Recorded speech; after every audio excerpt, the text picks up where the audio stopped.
paborito mong movie, saka recent na napanood mo? Mga tipo mga 300 Spartan, yung mga The Equalizer. Pwede ko pang i-call sa inyo Equalizer, di ba? Which favorite ko, di ba?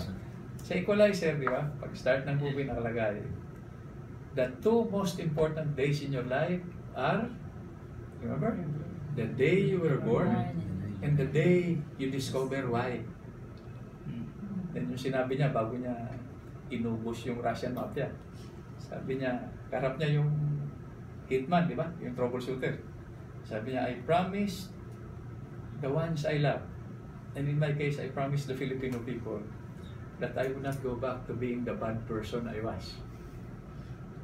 Pero dahil, I'm just adding already my words. No? Dahil binastos niyo yung judiciary, di ba? Yung reformang tinaya namin yung buhay namin 30 years ago, hindi pa nangyayari. In your case, I might make an exception. Hindi ko naman gawin. Tapos na yung bunso ko.